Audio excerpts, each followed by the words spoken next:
第4周，禮拜四，撰稿人楊淑芳。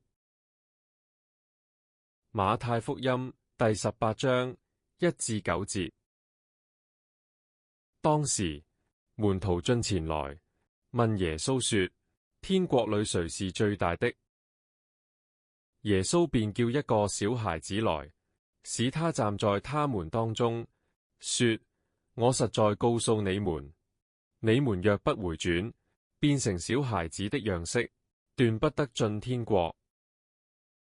所以凡自己謙卑像這小孩子的，他在天國裏就是最大的。凡為我的名接待一個像這小孩子的，就是接待我。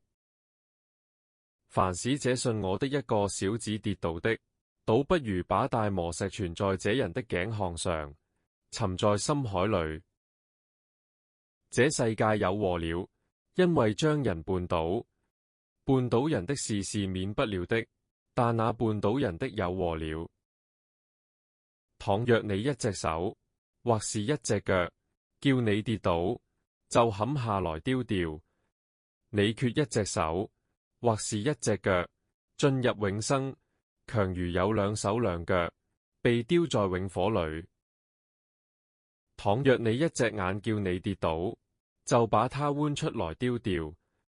你只有一隻眼進入永生，強如有兩隻眼被丟在地獄的火裏。經文內容：透過福音書描述耶穌講到小孩子嘅內容，我哋唔難發現，小孩子係耶穌所看重嘅群體。呢段經文入面，耶穌更係明確咁表示，如果我哋唔回轉，好似小孩子一樣，就唔能夠進天國。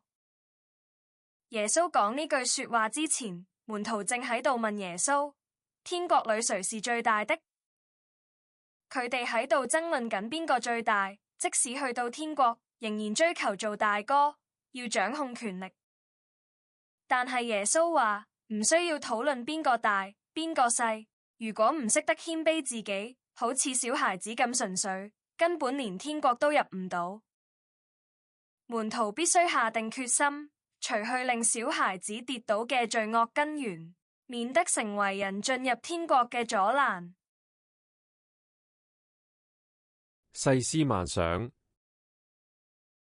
經文指出，我哋生活喺一個使人跌倒嘅世界，因為呢度充斥住世俗嘅價值觀。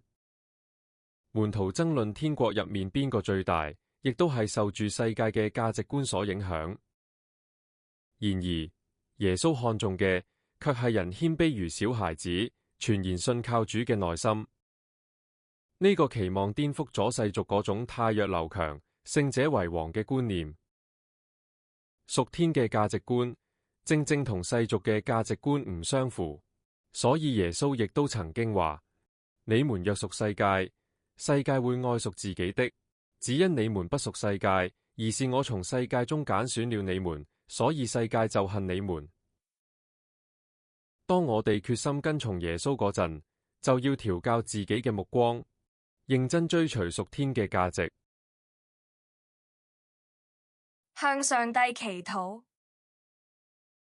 天父，感謝你為我哋打開屬天嘅道路。雖然行呢條路唔容易，但卻滿有你嘅恩典，能夠通往永生同豐盛嘅生命。